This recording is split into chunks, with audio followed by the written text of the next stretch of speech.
नमस्ते बच्चों, my self Jaiswal sir. हम पढ़ रहे हैं class 10th science chapter our environment. Now we will learn about biological magnification.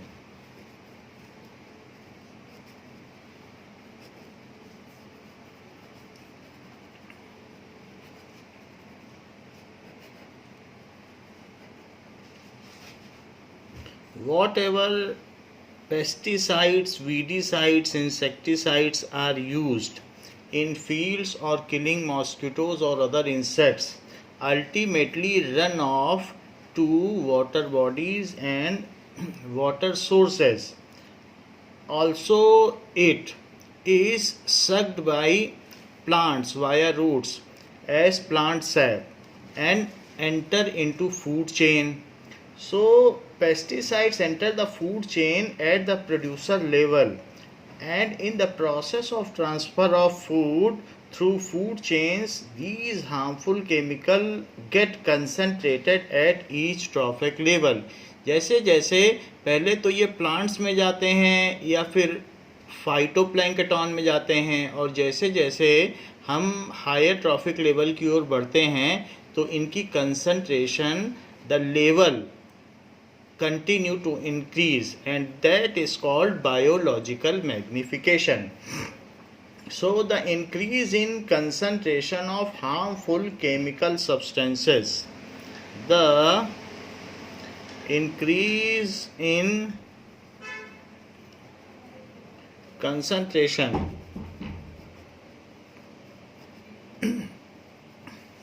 of harmful chemical substances, इसी को हमने पहले भी बताया है, वहाँ बायो मैग्निफिकेशन किया है, तो आप बायोलॉजिकल कर लीजिएगा. So like pesticides in body of living organism,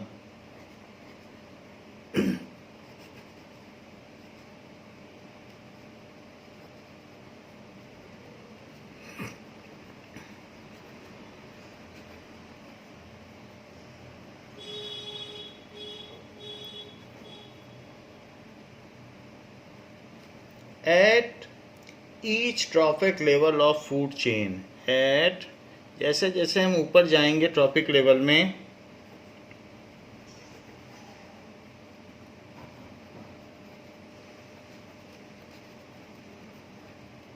तो पेस्टिसाइड्स जैसे DDT, इन सब की कंसंट्रेशन बढ़ती चली जाएगी, because they remain undecomposed in our body.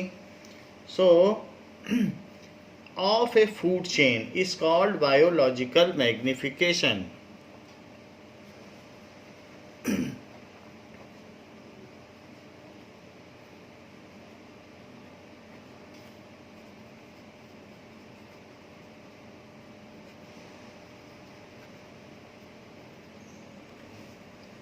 Now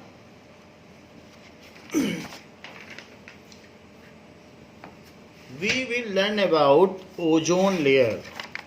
What is ozone layer and how it affects her, how it is useful, and how its depletion is harmful to us. All about ozone layer we will see. So depletion of ozone layer के बारे में हम देखेंगे. ozone layer. Formula of ozone. So ozone is triatomic molecule made up of oxygen atom. Ozone is triatomic molecule made up of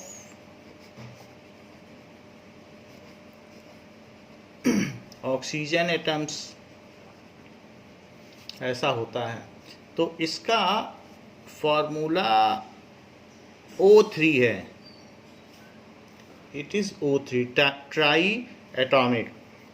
तो इसका structure इस तरीके से होता है, ऐसे. तो अब इस केस में यहाँ पर क्या होता है, इसने 2 बॉन्ड्स बना लिए हैं और दूसरी तरफ इसके साथ इसने 1 बॉन्ड बना लिया है। या तो कभी कभी ऐसा होता है या कभी कभी ऐसा होता है, यहाँ पर आप कहेंगे कि ऑक्सीजन की 2 की वैलेंसी है तो 3 कैसे हो गया। इसमें एक तरीके का ये स्ट्रक्चर आपस में बदलता रहता है, जिसको कि हम हायर क्लासेस में नेक्स्ट क्लास में 11th में देख लेंगे, बट ये इसका फार्मूला होता है। तो this is the formula of ozone. Now at lower level the ozone if inhaled is lethal, अगर इसको सांस में ले लिया जाए तो फिर ये हमारी जान ले सकता है। लोअर लेवल पर अगर ओजोन है तो जानलेवा है। At lower level ozone is harmful to us, poisonous gas है।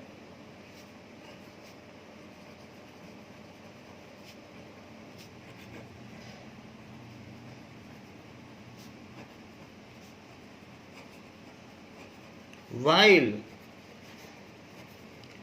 at stratosphere 80 kilometer above the earth surface, at stratosphere, क्योंकि ट्रोपोस्फियर, स्ट्रेटोस्फियर, फिर उसके बाद मीजोस्फियर, फिर आयनोस्फियर, इस तरीके से अलग अलग लेयर हैं। तो उसमें एक स्ट्रेटोस्फियर नेक्स्ट लेवल है। ट्रोपोस्फियर के बाद स्ट्रेटोस्फियर आता है, फिर उसके बाद आता है मीजोस्फियर या थर्मोस्फियर आता है, वो बहुत हॉट है, 350 डिग्री के करीब उसका टेम्परेचर है। फिर आयनोस्फियर आता है और सबसे लास्ट में जहाँ पर बहुत कम डेंसिटी है एयर की, उसको एक्सोस्फियर कहते हैं। इस तरह से अर्थ का एटमॉस्फेयर 500 किलोमीटर अबव तक फैला हुआ है। So while at stratosphere that is 80 kilometre above earth surface,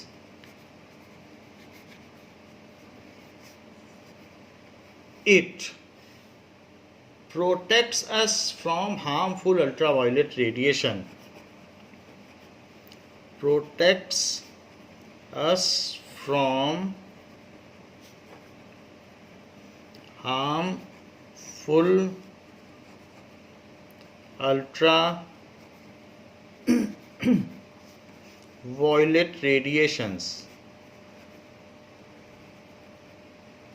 Now एक चीज़ हमें जान लेनी चाहिए कि जब चार्ज पार्टिकल एक्सिलरेट करता है तो इसमें से बहुत सारे रेडिएशंस निकलते हैं। अगर तेज़ एक्सिलरेशन है तो गामा निकलेगा, और अगर स्लोअर है सो गामा के बाद एक्स रे निकलेगी, और स्लोअर है तो अल्ट्रा वायलेट निकलेगी, और स्लोअर है तो विजिबल निकलेगी, और स्लोअर है तो इंफ्रारेड निकलेगी।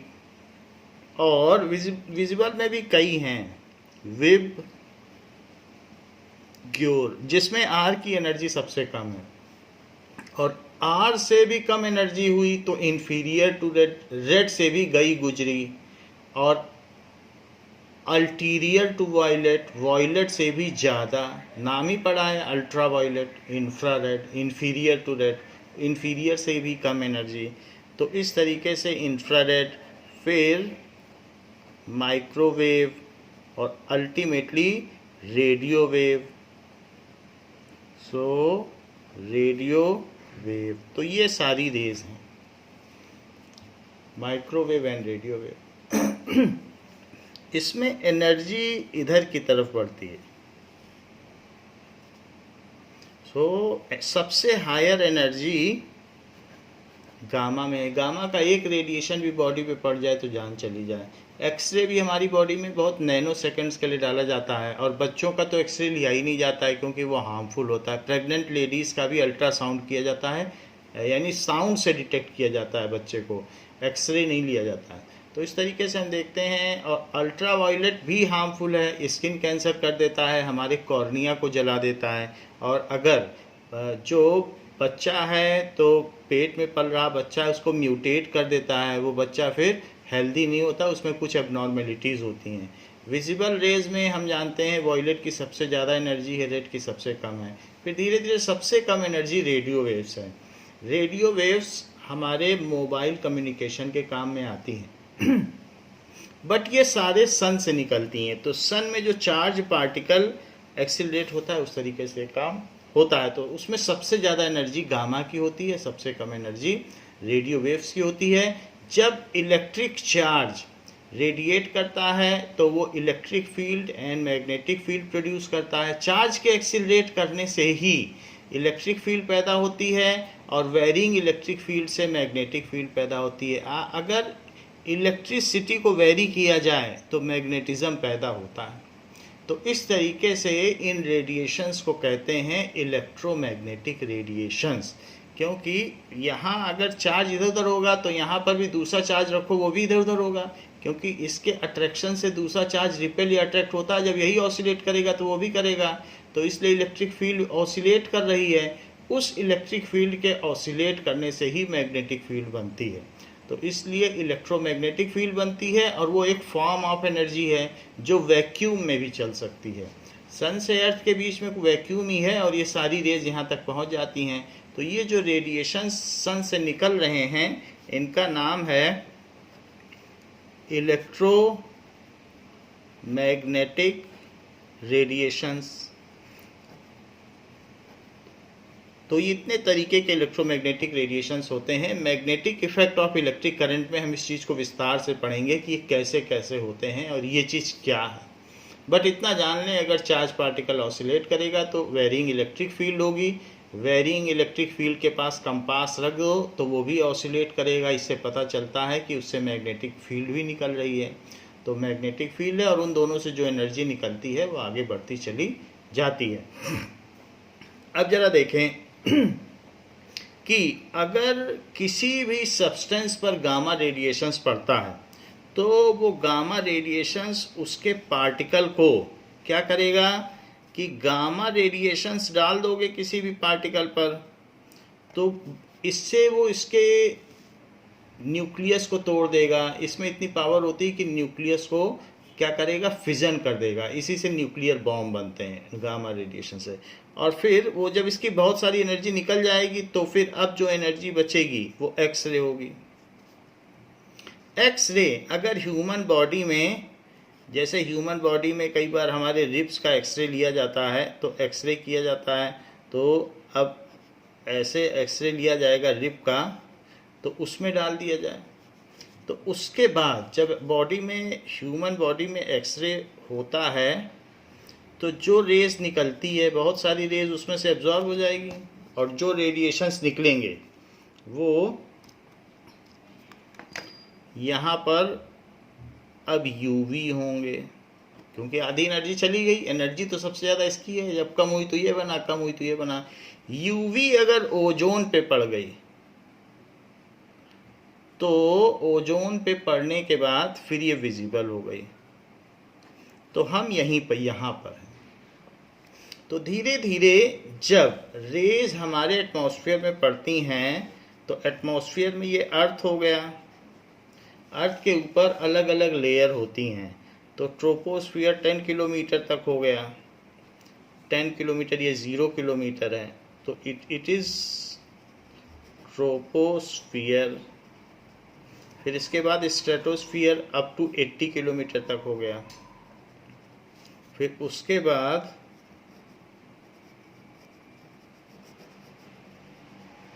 फिर मीजोस्फियर या थर्मोस्फियर है।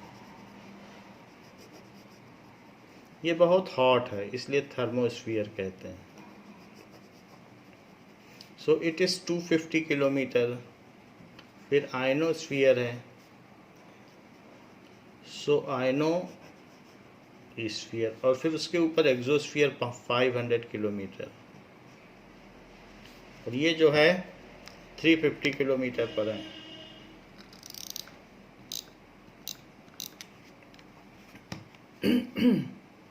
350 किलोमीटर तो इट इज़ आयोनोस्फियर और ये एक्सोस्फियर। ये बहुत कम डेंसिटी है। अब जरा देखिए, सन से जो आने वाली रेज हैं वो गामा रेज ही होती हैं, सिर्फ गामा रेज होती हैं। सन से सारी नहीं आती हैं, ये तो बहुत वीक है, सन इतना हॉट है, उससे ये सब कैसे आएंगी। तो सन से जब गामा रेज आई, और एक्सोस्फीयर में इतना खास फर्क नहीं पड़ेगा, लेकिन जब यहां पर आई गामा रेज तो उसने यहां सबके सारे इलेक्ट्रॉन निकाल दिए। अब ये आयोनाइज हो गया, यहाँ प्लाज्मा स्टेट है। अगर किसी में 63 इलेक्ट्रॉन है तो हर कोर के, हर शेल के सारे इलेक्ट्रॉन निकल जाएंगे। आप समझ सकते हैं कि कितनी पावरफुल है गामा रे। सिर्फ आउटर मोस्ट नहीं, हर सेल के। और जब सारे इलेक्ट्रॉन किसी के निकल जाएंगे तो प्लाज्मा स्टेट टाइप बन जाएगी, न्यूक्लियस बचेगा। लेकिन इसके बाद इस गामा की एनर्जी कम हो जाती है, और ये यहाँ से आप ये कह सकते हैं गामा रेज एक्स, यहाँ आई गामा रेज, इसके बाद एक्स रे हुई, थोड़ी यहाँ वीक पड़ जाती है 100, फिर यहाँ से एक्स रे ने सारे इलेक्ट्रॉन निकाल दिए, तो फिर उसके बाद ये यूवी बन गई, अल्ट्रावायलेट।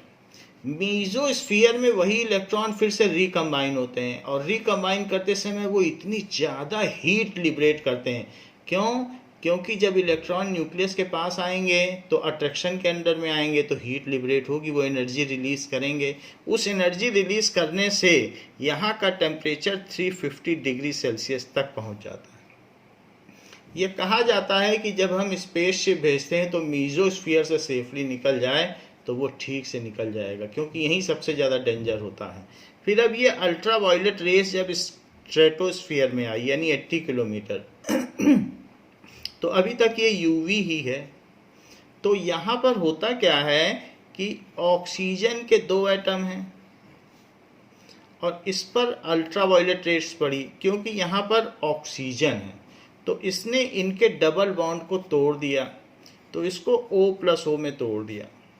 अब यही O2 के साथ कंबाइन करके, सिंगल O तो नेसेंट होता है, नेसेंट ऑक्सीजन, नवजात ऑक्सीजन, तो it is nascent oxygen, and इसकी लाइफ बहुत कम होती है। 10⁻⁻8 सेकेंड के बाद इसे किसी न किसी से कंबाइन करना है, कोई नहीं मिलेगा तो खुद कंबाइन कर जाएगा। तो इतने सेकंड में ये चांसेस होते हैं 100 में से किसी एक के कि ये इससे कंबाइन कर जाए। तो कंबाइन करने के बाद ये O3 बनाता है, O3 का स्ट्रक्चर ऊपर दिया गया है, तो ये ओजोन बना लेता है। हाउएवर ऐसा करने में जो यूवी रेज है उसकी मोस्ट ऑफ द एनर्जी चली जाती है, और अब यूवी रेडिएशन यहाँ तक आते आते विजिबल बन जाता है। तो विजिबल बन जाने के बाद विजिबल रेज हमें किसी तरीके से हार्म नहीं करती हैं। विजिबल रेडिएशंस भी जब हमारी अर्थ पे पड़ता है, तो विजिबल रेडिएशन अर्थ में पड़ता है तो अर्थ उसमें से भी एनर्जी एब्जॉर्ब कर लेती है, क्योंकि अर्थ गर्म हो जाती है। फिर अर्थ उसको रिफ्लेक्ट करती है, जो वो रिफ्लेक्ट करती है वो इंफ्रारेड है, क्योंकि विजिबल से कमजोर रेस कौन सी हुई बताइए? इंफ्रारेड। इंफ्रारेड वही रेज हैं जो हमारी बॉडी से निकलती हैं या रोटी बनाते समय तावे से निकलती हैं, तो वो तवे से निकलने वाली हैं। कोई भी चीज़ हॉट बॉडी से जो निकलेगी वो इंफ्रारेड रेज, वो दिखाई नहीं पड़ेगी लेकिन हॉटनेस देगी, तो इसलिए ये इंफ्रारेड है। तो अर्थ क्या करती है? विजिबल को एब्जॉर्व करके इंफ्रारेड देती, तो इस तरीके से ये काम होता है। तो खैर हमारा कंसंट्रेशन तो यहाँ पर है कि यूवी रेज स्ट्रेटोस्फीयर में, यहीं पर ओजोन लेयर है। तो यहाँ जो स्ट्रेटोस्फीयर है, यहाँ कौन सी लेयर है? ओजोन लेयर है। ओजोन लेयर बनती बिगड़ती रहती है। दिन में ओजोन बनती है, जब रात में सनलाइट नहीं रहती फिर से ऑक्सीजन बन जाती है, फिर दिन में बनती है। इस तरीके से ओजोन जब भी दिन में आती है तो वो मतलब जब भी सनलाइट आती है तो ये यूवी रेडिएशंस एब्जॉर्ब होते हैं और ओजोन बनती है।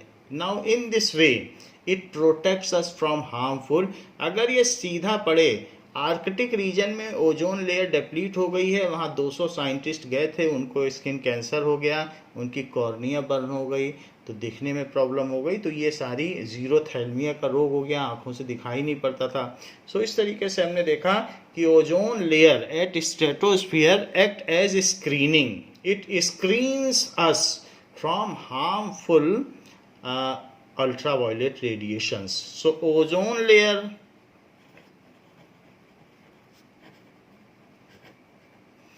at stratosphere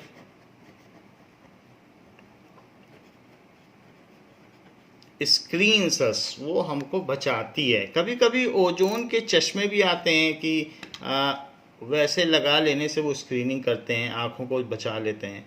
screens us from ultra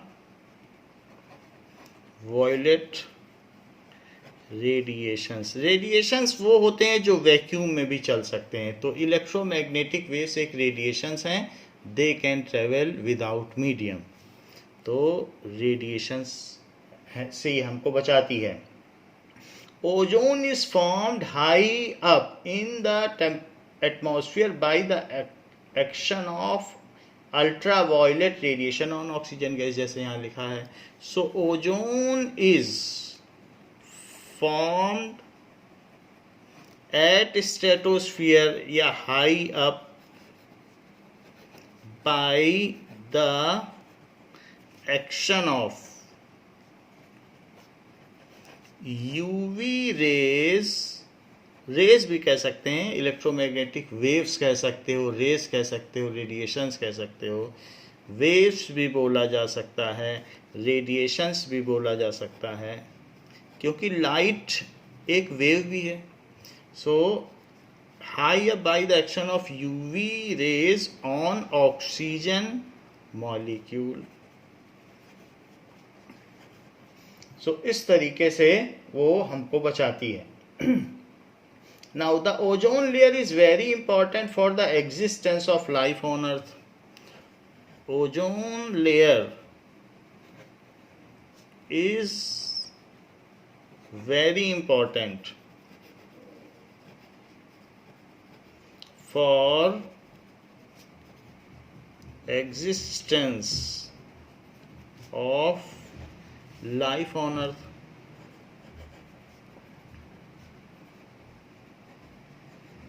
हम सभी के लिए जरूरी है, because it absorbs most of the harmful ultraviolet radiations. So अर्थ के ऊपर एक यहाँ पर ओजोन लेयर है जो कि 80 किलोमीटर अबव है। तो वो अर्थ के ऊपर जो है वो हार्मफुल अल्ट्रावायलेट रेडिएशंस को हमारे तक नहीं आने देती और उसको वो विजिबल में कन्वर्ट कर देती है। ये ओजोन है, तो इसका काम ही यही है कि बचा लेना। सो ओजोन लेयर क्या करती है? Existence of life on earth, because कैसे ये इंपॉर्टेंट है? Because it absorbs most of the harmful ultraviolet radiation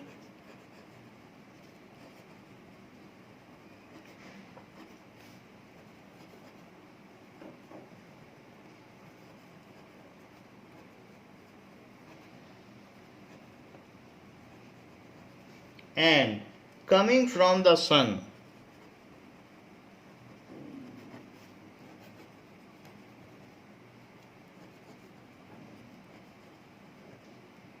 and prevents them from reaching to earth.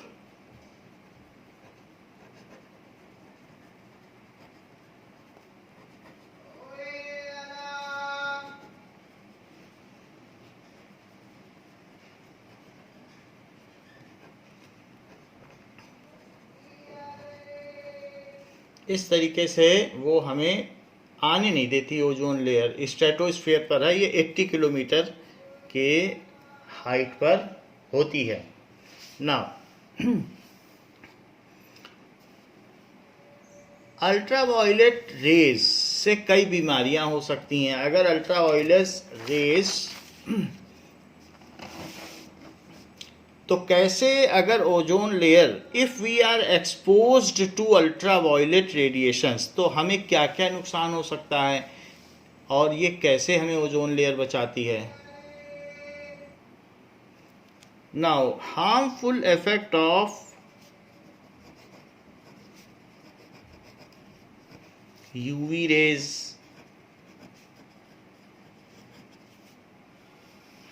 अगर यूवी रेज में हम एक्सपोज हो जाएं तो क्या क्या नुकसान हो सकता है. इफ वी आर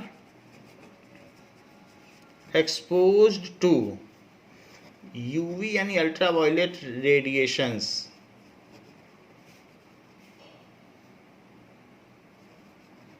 तो क्या होगा. Now it can cause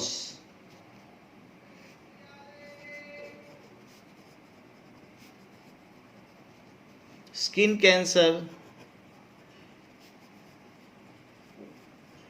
so skin में इस तरीके से कैंसर हो जाएगा. ये जो दिखाया गया, this is skin cancer. So ultraviolet radiation से ऐसा हो सकता है. So it can cause skin cancer. It can cause burning of cornea.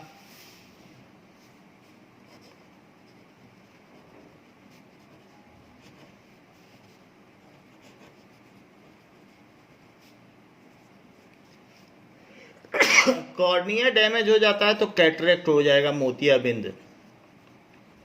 So cataract. फिर हमको कोई भी चीज क्लाउडी दिखाई देगी. इसके अलावा और क्या क्या इफेक्ट हैं. So it also damages the plant bodies.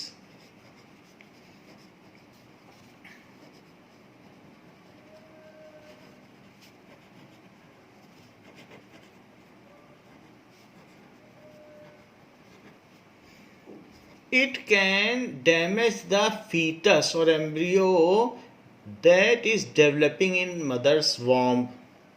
It can mutate, उनके डीएनए को ही खराब कर देगा. म्यूटेट का मतलब अपभ्रंश कर देना, दैट इज डैमेज कर देना. म्यूटेट जाइगोट, अगर जाइगोट है उसको डैमेज कर देगा. एम्ब्रियो है उसको डैमेज कर देगा, या फीटस उसको डैमेज कर देगा. Of baby developing in mother's womb.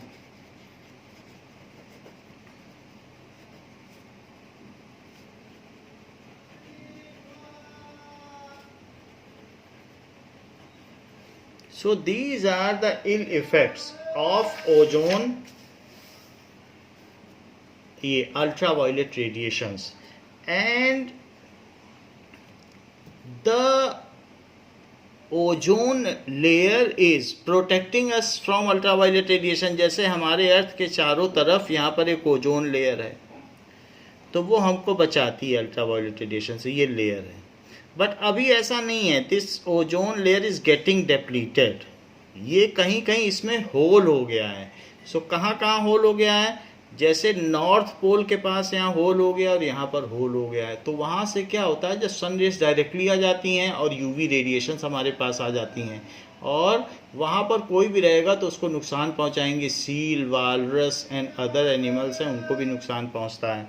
So such kind of hole, इसकी जो फोटोग्राफ लिया गया है सैटेलाइट में, तो ये ब्लू कलर का जो है, तो आप देख रहे हैं कि पोलर रीजन में यहाँ पर एक होल हो गया है. सो एंटार्कटिक रीजन में there is a hole. So if any scientist is going there, so may have ill effects of it. तो ऐसा, and this hole is widening up towards equator.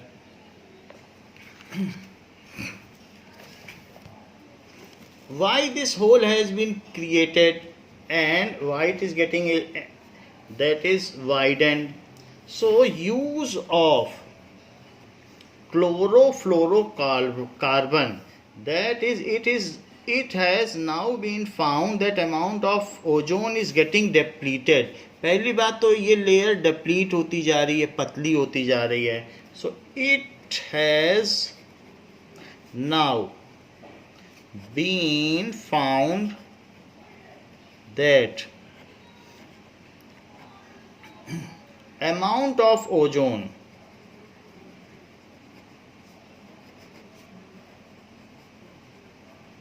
is getting depleted.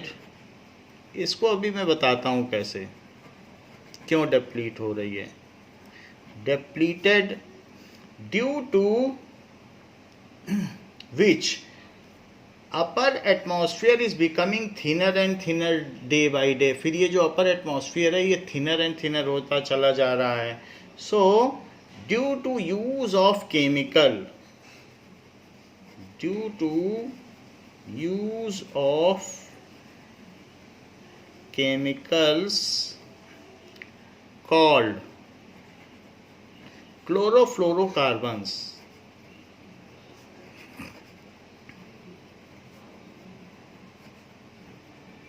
ये refrigerant के तौर पर इस्तेमाल होता है. जो हमारे एसी में कूलेंट भरा जाएगा या किसी भी इस तरीके से, तो उसमें ये गैस होता है. एयरक्राफ्ट में भी कूलिंग का होता है. जहाँ जहाँ पर भी है, जो ऐसे डीप फ्रीजर व्हीकल्स होते हैं जिसमें सामान है, उसमें भी क्लोरोफ्लोरोकार्बन्स का यूज़ होता है. That is CFC. CFC क्या है?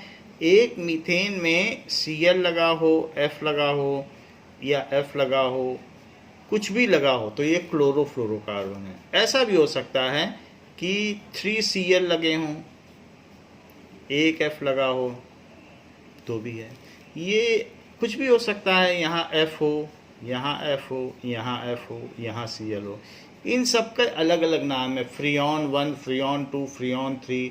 तो जो हमारे एयरक्राफ्ट में लगता है वो फ्रियॉन 12 है, एयरफोर्स के एयरक्राफ्ट में. तो अलग अलग तरीके के फ्रियॉन्स है इनका नाम, क्योंकि फ्रीजिंग के लिए काम आते हैं. तो ये फ्रियॉन 1, फ्रियॉन 2, ऐसे अलग अलग नाम है. फ्रीजिंग के लिए इसीलिए फ्रियॉन नाम दिया गया. तो फ्रियॉन 3. तो ये क्लोरोफ्लोरोकार्बन्स है, इनको CFC कहा जा सकता है. So these are chlorofluorocarbons are used for refrigeration purpose and as a coolant gas in AC. CFCs are used as coolant in air conditioners,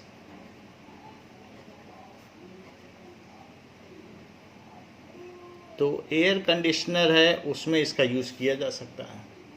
When this gas leaks to atmosphere, कभी कभी air conditioner ख़राब हो जाते हैं तो simply उसको उसकी tube को ब्रेक डाउन करके इसे लीक कर दिया जाता है. So when this gas leaks to atmosphere, क्योंकि हम यूज़ कर रहे हैं तो ये लीक भी होगी. यूज़ बनती है तो फिर कहीं ना कहीं पुराने आइटम्स में लीक हो जाएगी. Then it sets a reaction with ozone, वहाँ जाके ये एक ओजोन से रिएक्ट कर जाएगी. Then it starts reacting with ozone at stratosphere.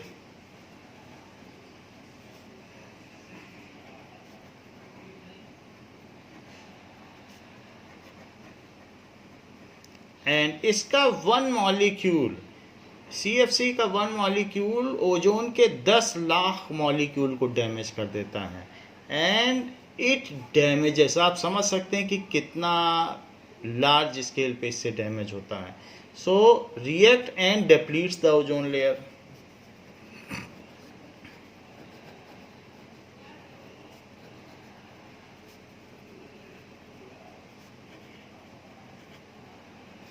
So at the places of North Pole there is a window. तो वहाँ पर क्या है कि विंडो देखी गई है. Now the ozone hole is found at Antarctic region, that is at South Pole. It is much wider than the ozone hole at North Pole. Though at north and south both poles ozone hole is developed, but at south pole it is much wider. ये Antarctic reason में इसको दिखाया गया है. Arctic region में भी ये develop कर रहा है. It is the figure of 1979 and 2008 आप देख सकते हैं कि कितना फ़र्क आ गया है. अभी तो 2020 चल रहा है तो ये और भी बढ़ गया है. So it is a cause of concern. Now it becomes wider and wider, and the persons or inhabitant in that region are getting affected by it and having various kinds of problem.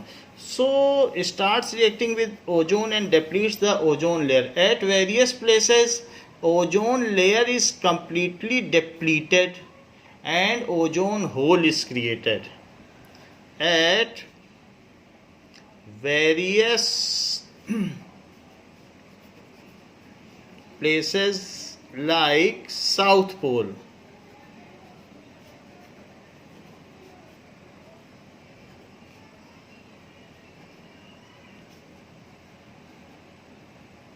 and north pole में उतना नहीं है.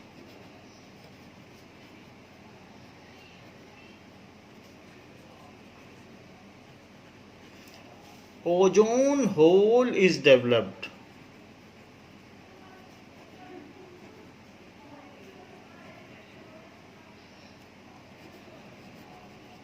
And UV rays falls directly on the inhabitants living at that place.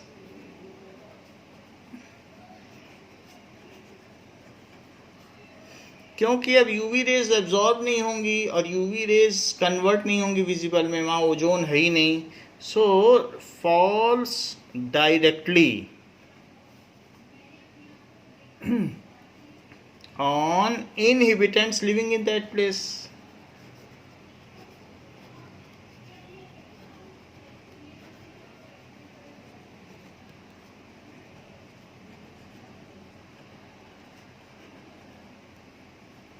So इस तरीके से. Now this is the air freshener which also contains CFC. तो इसके through भी ओजोन डेप्लीट होती, इसमें भी CFC है. So these are the aerosols and the compressor of the AC contains CFC. यहाँ जो नीचे कंप्रेशर आपको दिख रहा है AC में, इसमें भी CFC भरी हुई होती है. Now so in World Environment Meet, it has been decided that the United Nations Environmental Program UNEP forced the agreement to freeze CFC production at 1986 level. तो ये important question है. In UNEP, that is United Nations Environmental Program,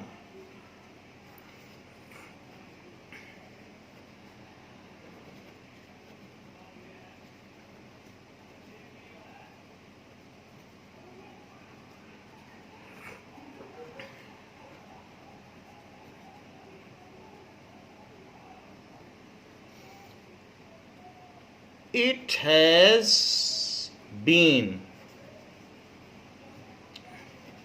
decided to curb the production of CFC, यानी उतना सीमित कर दें, the production of CFC at 1986 level. जितना 1986 में होता था वहाँ तक ले जाने की बात कही गई है. So that it is not getting further depleted. तो जितना डिप्लीट हो चुका है वहीं तक इसको रोका जा सके. सो ऐसा कहा गया है. Now we will see managing of the garbage, management of garbage which we produce. So management of garbage.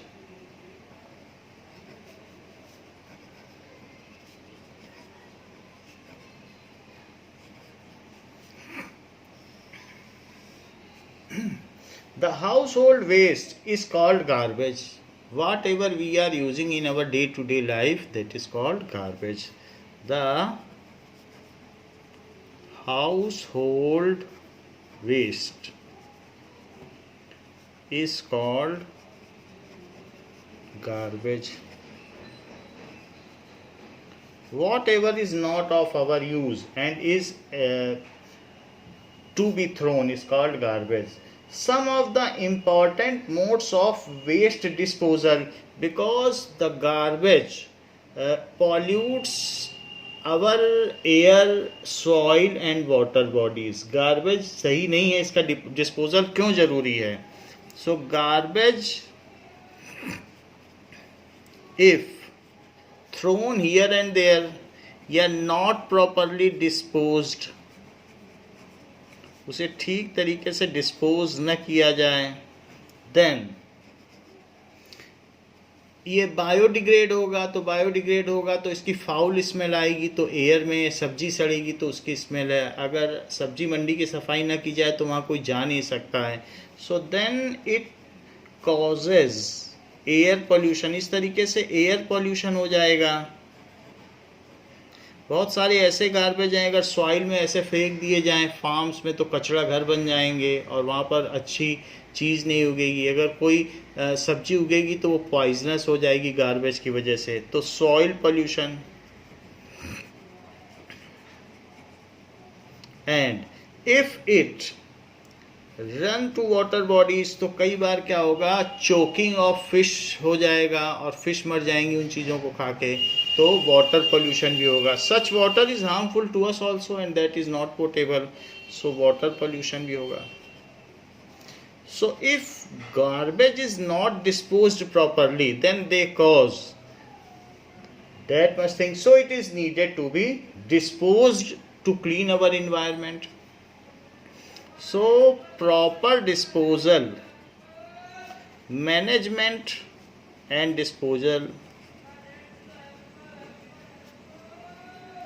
management and disposal of garbage is needed so that if something can be retrieved back, उसको कुछ चीज़ें recycling में भी ली जा सके। नहीं तो हमारे नेचुरल रिसोर्सेज का धीरे धीरे लॉस होता चला जाएगा। तो हम अगर इंसिनरेट भी कर सकते हैं, जला भी सकते हैं, लेकिन जलाने से कई चीज़ों का लॉस हो जाएगा। तो इसलिए हमें उसका मैनेजमेंट करना है, रिसाइकल हो सके तो रिसाइकल करना है। Proper management and disposal of garbage is needed, इसलिए नीडेड है to clean our environment and put back the items into nature which are which can be recycled, and put back the material into nature which can be recycled.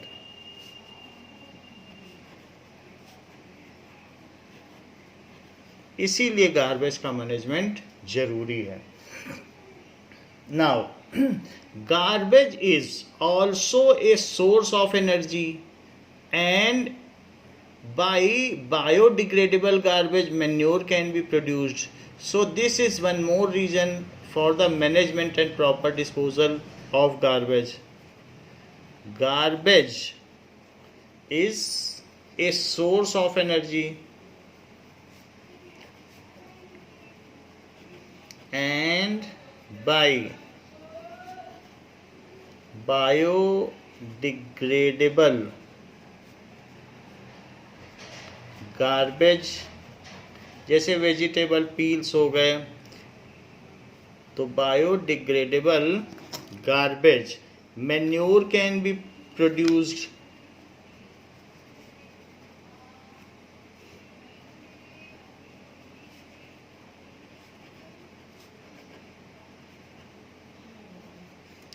This is one more reason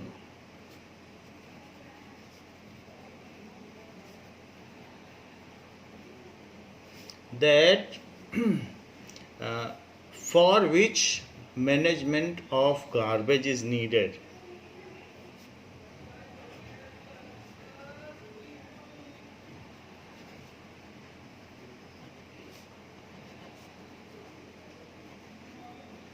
Indore हमारे India में number 1 पर है, क्योंकि वहाँ जितना भी garbage है वो एनर्जी रिसोर्सेस के रूप में यूज़ होता है. कोई भी गार्बेज का सिंगल बिट वेस्ट नहीं जाता है. That is all use in any form.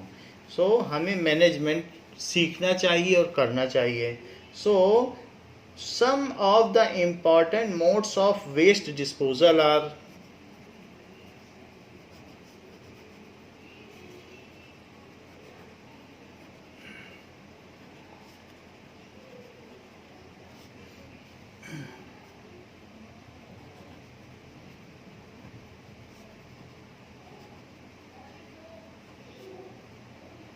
कैसे कैसे डिस्पोज किया जा सकता है.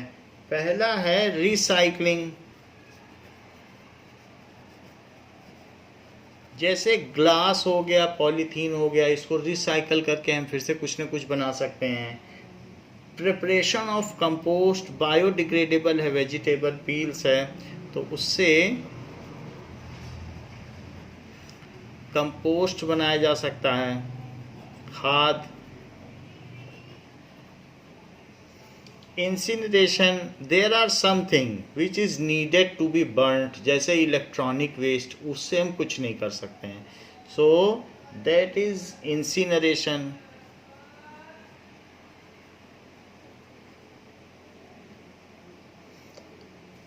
Fourth, landfill. कई बार ऐसा भी होता है कि मेडिकल वेस्ट है. मेडिकल वेस्ट में बहुत सारे हजार्डियस थिंग्स होते हैं, तो उसको जलाने से भी हो सकता है कुछ वायरस जलते नहीं है और वो फ्यूम्स उसके इधर उधर हवा में चले जाएं और वो नुकसान करें, तो उससे अच्छा है उसको ज़मीन में दबा दो. तो मेडिकल वेस्ट का ऐसे कर लें. सीवेज ट्रीटमेंट, जो सीवेज है उसको, ह्यूमन एक्सक्रीटा को अगर हम सीधा वाटर रिसोर्स में मिला दें, वाटर रिजर्वायर में मिला दें, तो सारा वाटर कंटामिनेट हो जाएगा, उसका पीएच लेवल बदल जाएगा, एक्वेटिक लाइफ एंडेंजर्ड हो जाएंगी.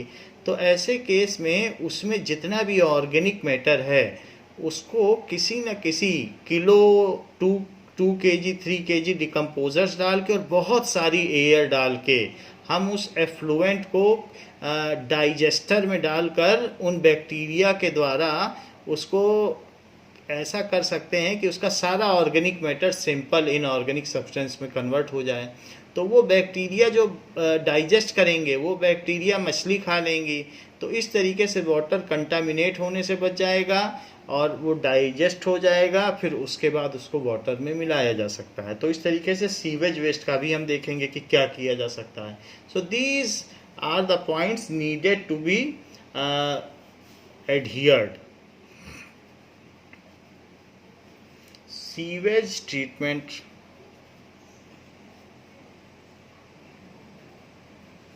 So one by one we will see.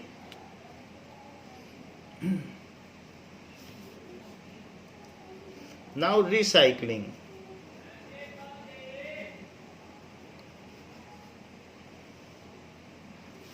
The solid waste like paper, plastic, metals are recycled. ये सारी चीज़ें रिसाइकल की जा सकती. ग्लास भी किया जा सकता है. The solid waste like paper, plastic, glass, इन सबको रिसाइकलिंग के लिए भेज दिया जाए और इधर उधर न फेंका जाए. कैन बी, मेटल्स को भी किया जा सकता है, and metals can be recycled. So they are sent to be, they are sold to the concerned agencies. जो भी उसकी concerned agencies हैं and it we can earn few bucks from it, कुछ पैसा भी कमा सकते हैं और इससे हम एनवायरनमेंट को बचा भी सकते हैं. So these are segregated and sold to concerned agencies. Concerned agencies को हम इसे सोल्ड कर सकते हैं. It also makes few bucks for us, कुछ पैसा भी दे देता है. And it is a environment friendly act. Next is preparation of compost.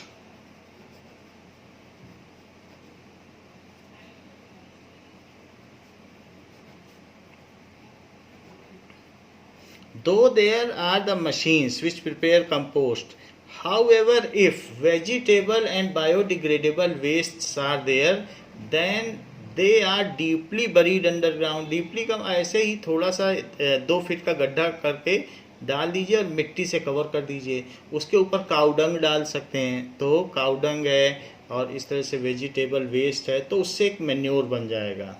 So biodegradable domestic waste,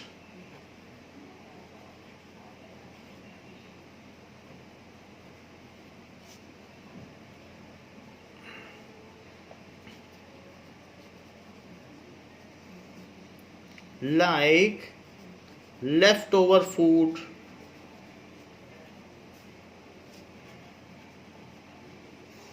fruit जो खाने लायक नहीं है या ख़राब हो गए हैं, एंड वेजिटेबल पील्स,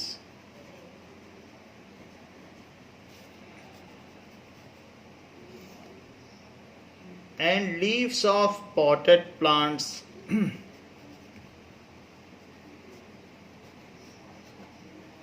जो शेड ऑफ हो गई हैं. Potted plants can be converted into compost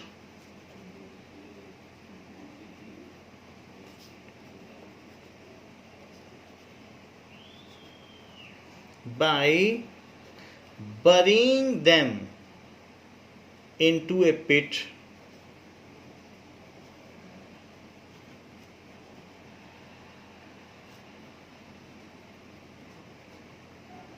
and covering with soil.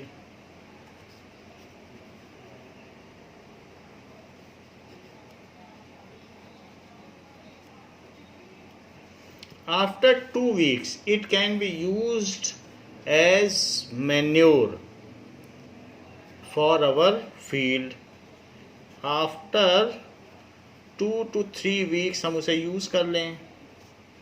It can be used as manure. Manure की तरह भी यूज़ कर सकते हैं. कंपोस्ट, वर्मी कंपोस्ट, अगर कुछ उसमें वर्मी फॉर्म डाल दें तो वर्मी कंपोस्ट हो जाएगा. ये कुछ नीमाटोडा होते हैं, उनको डाल दें तो मैन्योर कंपोस्ट. नाउ अगर हम इस तरीके से वर्मी कंपोस्ट है कुछ ऐसा डाल दें, वर्मी फॉर्म आते हैं नीमाटोडा, तो वो वर्मी कंपोस्ट हो जाएगा. That can be used. तो ये सारी चीज़ें हैं, ऐसे भी हम यूज़ कर सकते हैं. तो जो हमारी फील्ड को एयरी बना देंगे, सॉइल को रूट्स तक एयर पहुंचती है, and they are very helpful. So vermi compost भी बनाया जा सकता है. So preparation of compost is other method for disposal of garbage. Third is incineration. Incineration दहन की प्रक्रिया द्वारा, कि कुछ भी ना बचे उसको कहते हैं दहन. So incineration means reducing to ashes. It means reducing to ashes, जैसे ह्यूमन बॉडी को इंसिनरेट किया जाता है उसी तरीके से रिड्यूसिंग टू एशेस, राख में बदल देना. So the burning of a substance at high temperature to form ash is called incineration. Burning of substance to high temperature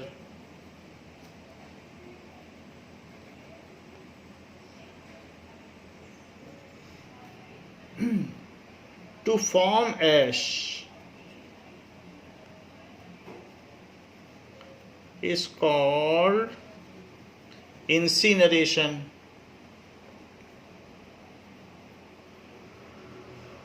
सो इस तरीके से हम इसका इंसिनरेशन कर सकते हैं. It is use to destroy household waste, chemical waste and biological waste. It is used to destroy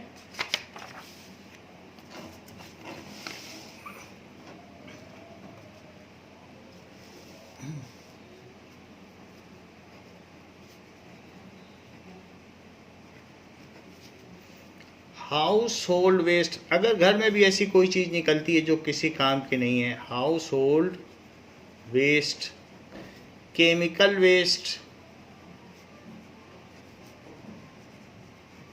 and medical waste.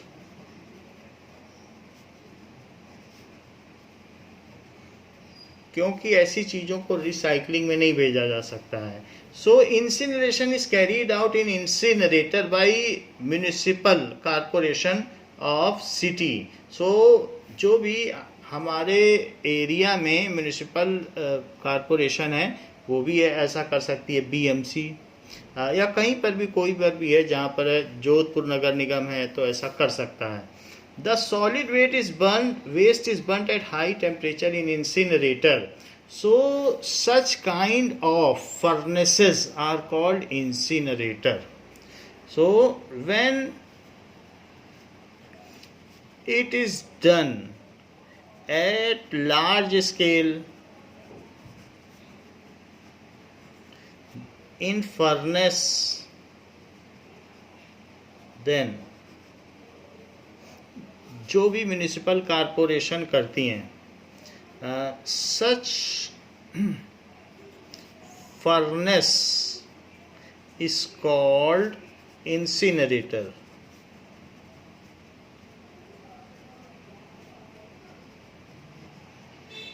इसको incinerator कहते हैं. The ashes left behind is remove from time to time. Ashes भी किसी काम का नहीं है, वो राख, उसको लैंडफिल के काम में लाया जा सकता है. The ashes left behind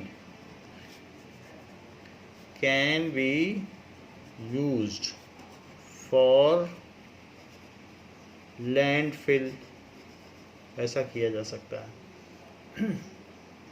next is landfill. कई बार हम ऐसा भी कर सकते हैं, इफ द वेस्ट इज अनसेग्रीगेटेड. तो कई बार ऐसे होते हैं जो लोअर रीजन होते हैं जहाँ गड्ढे होते हैं, ऐसे रीजन जो लेस हाइट के होते हैं और वहाँ बाढ़ आती रहती है, तो उसको लैंड फिल करके हम भर सकते हैं वेस्ट से और फिर उसके ऊपर सॉइल से कवर कर सकते हैं. So the disposal of waste by putting it in low lying area. The disposal of wastes by putting it in low lying area of ground and covering it with earth. And जहाँ पर लो lying area है अगर हम उसमें garbage डाल दें और फिर उसको कवर कर दें तो इस तरीके से हम लैंड को इवन कर सकते हैं.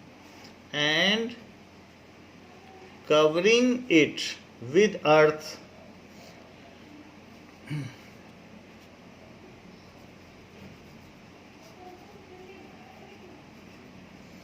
is called landfill.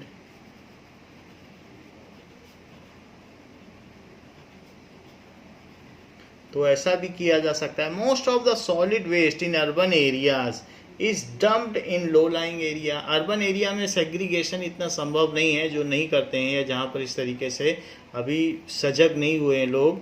So most of the solid waste, क्योंकि घरों से तो सॉलिड वेस्ट ही निकलता है, केमिकल फैक्ट्री से लिक्विड वेस्ट निकलता है, तो हाउस होल्ड वेस्ट हमेशा सॉलिड होता है. Most of the solid waste in urban areas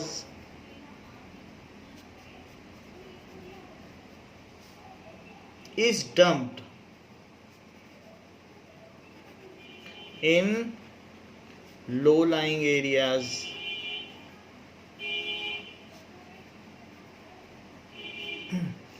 And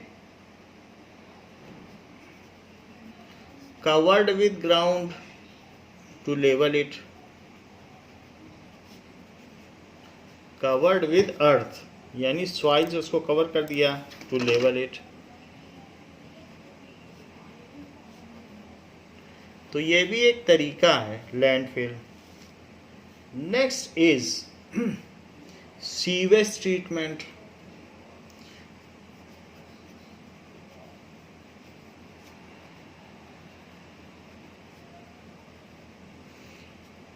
Where the population density is more, like in urban areas, तो वहाँ पर सीवेज को बहुत सारा ह्यूमन एक्सक्रीटा है, तो उसको बिना ट्रीट किए हम वाटर बॉडीज़ में डालेंगे तो सारी वाटर बॉडीज़ ख़राब हो जाएगी. तो उसके लिए सीवेज ट्रीटमेंट प्लांट्स होते हैं जिसमें उनको ट्रीट किया जाता है. ये sewage treatment plant. Now the dirty drain water, तो हमारे घर से जो लिक्विड वेस्ट निकलता है जो सीवेज पाइप्स में, the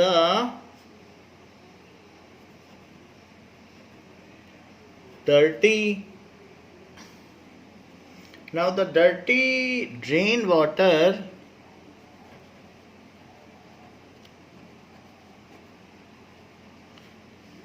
containing urine and feces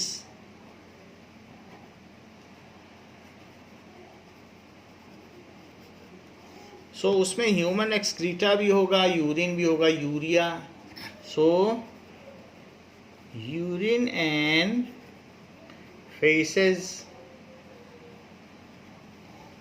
which is carried out from our home underground pipes, which is carried from our home through sewage pipe या underground pipe,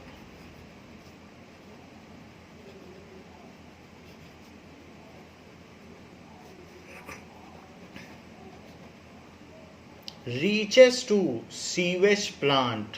उसी को सीवेज कहते हैं, उसी को सीवेज वाटर कहते हैं. सो if it is dumped into water या river bodies, then they will pollute the river and endanger the aquatic life. So is sent to sewage treatment plant.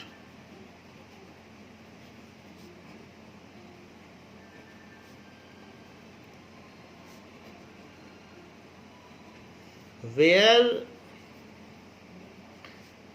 it is treated with oxidizing agent. So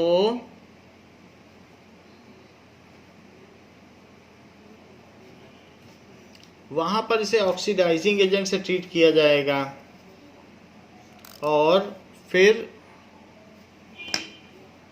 कौन से oxidising agent, H2O2 से treat किया जाएगा। H2O2 का मतलब HOOH, आँख में डालने वाली दवा, उससे ट्रीट किया जाएगा।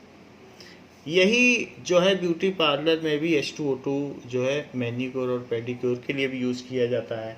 सो एंड डाइजेस्टिंग बैक्टीरिया, जो डाइजेस्ट कर दें, उन ऑर्गेनिक मटेरियल को खा सकें, लेकिन उसके लिए वो एरोबिक रेस्पिरेशन करेंगे तभी फास्ट होगा। एनारोबिक करेंगे तो इतना फास्ट नहीं कर पाएंगे, तो एयर बहुत सारी दी जाती है।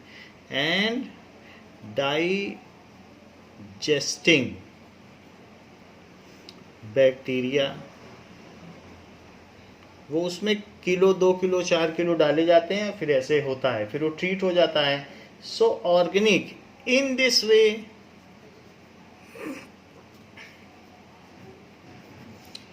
ऑर्गेनिक मटेरियल, अगर यही चीज़ हम वाटर में डाल दें तो वहाँ पर भी बैक्टीरिया हैं और वो उसको खाएंगे, बट वो वाटर की ऑक्सीजन यूज़ कर लेंगे, और वाटर की अगर ऑक्सीजन यूज़ कर लेंगे तो मछलियाँ मर जाएंगी, क्योंकि the small amount of oxygen present in water is sufficient for fish to survive, and if that oxygen level is depleted then fish can not survive, तो वो सारी मर जाएंगी।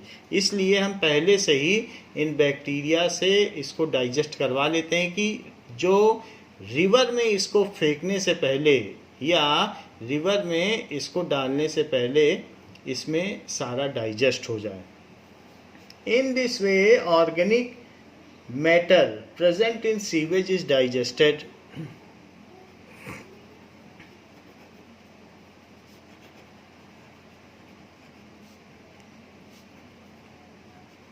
Sewage is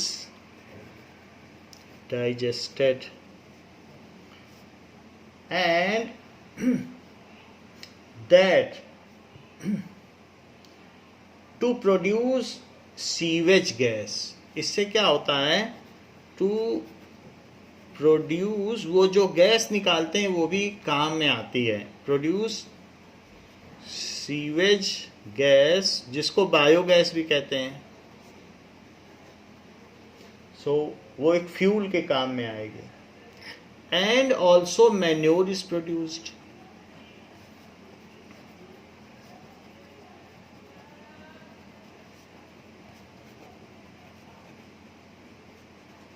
तो इस तरीके से हमने देखा कि कैसे हम वेरियस मेथड से मैनेजमेंट ऑफ वेस्ट कर सकते हैं।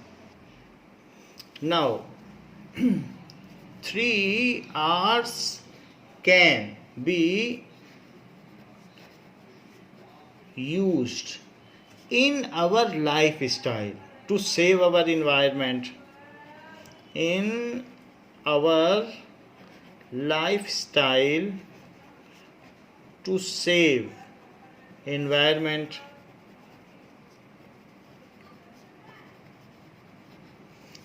These are reduce, reuse and recycle.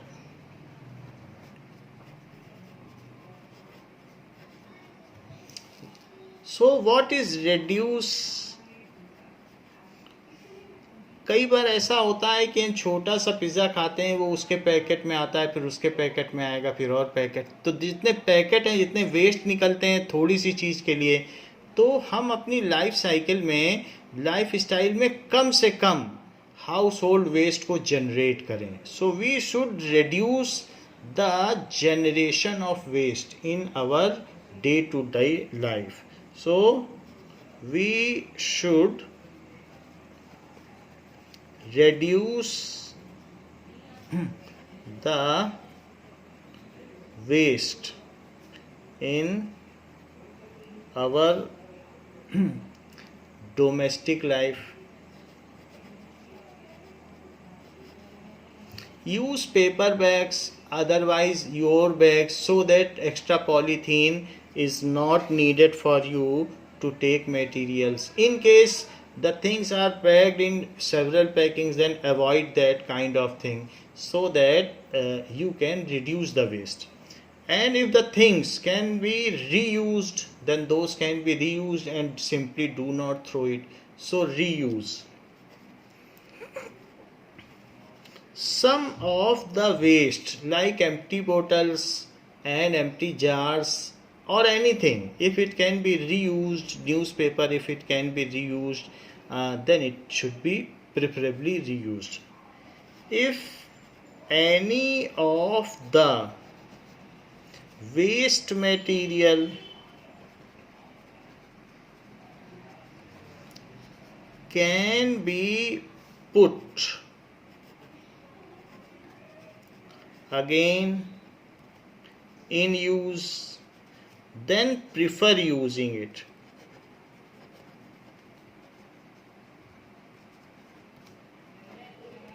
Instead of buying new jars. Example, empty bottles,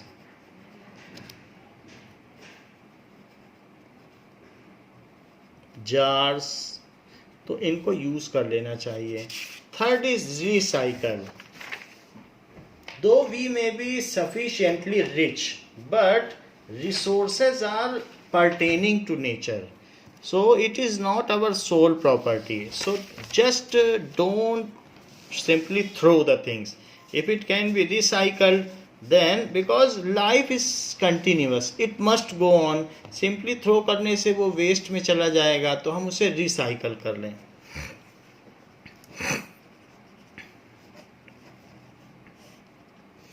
If some of the waste material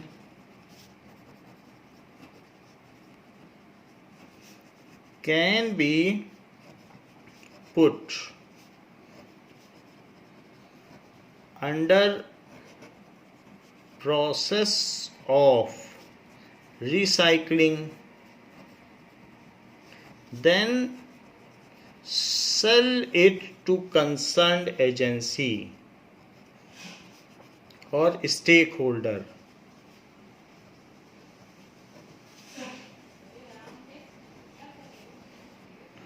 to save the natural resources.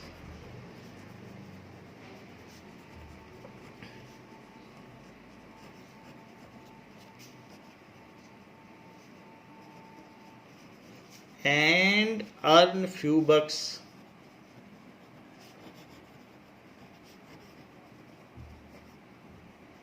So these three things are the key for environment protection. Whatever waste we generate, the 10 times waste is generated by Americans. So you can see that our lifestyle is sufficiently good than the European nations. However, still as we are populated countries, so there is more chance of the endangering of environment. Hence, we should be more cautious to make our environment healthier. Now, question has been asked, what is the use of disposable paper cups over the plastic cups? What is the advantage of using paper cups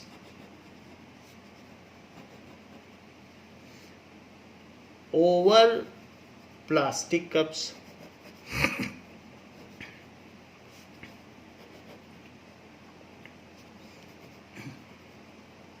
Paper cups are biodegradable.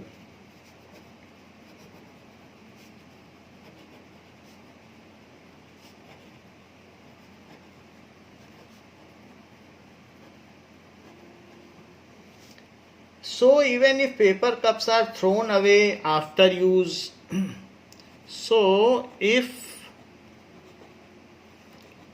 paper cups are thrown away, though it is not suggested, but if somebody is throwing, then what happens? Thrown away after use, they will decompose automatically by the action of microorganism. They will decompose automatically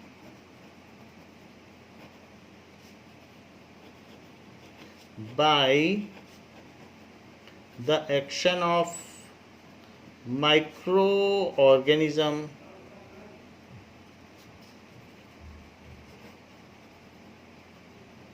उनको वो degrade कर देंगे in due course of time.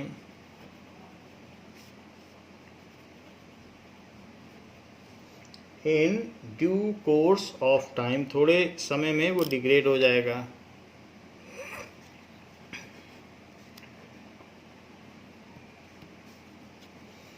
On the other hand, plastic cups are non-biodegradable. On the other hand, being non-biodegradable,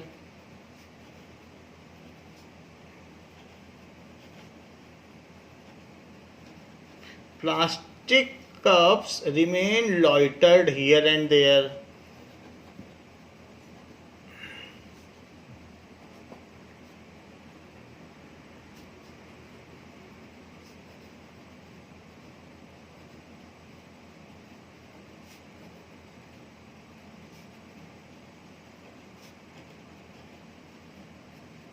And pollute environment.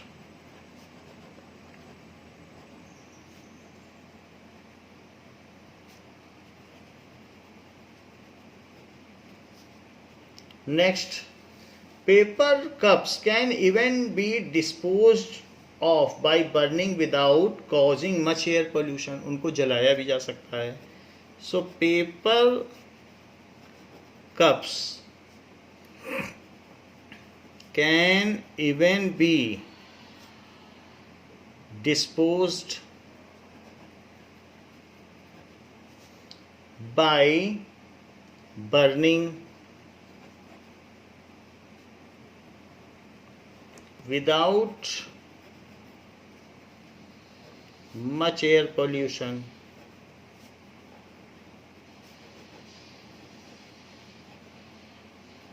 क्योंकि उसमें CO2 निकलेगी, carbon है तो CO2 निकलेगी, वुड का बना होता है, वुड पल्प का। ऑन द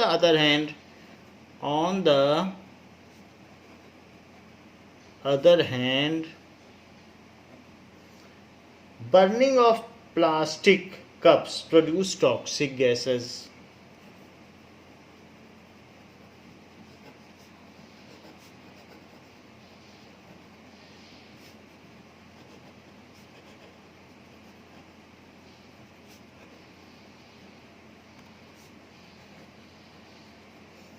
दो बोथ कैन बी रिसाइकल्ड, इसलिए इसको रिसाइकलिंग वाला प्रोसेस नहीं लिखेंगे, दोनों को ही रिसाइकल किया जा सकता है, तो उसमें तो कोई मेरिट नहीं है।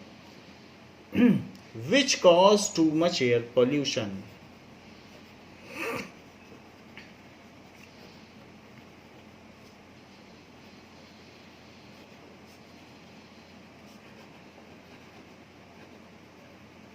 सो इस तरीके से पेपर कप यूज करना ज़्यादा ठीक है।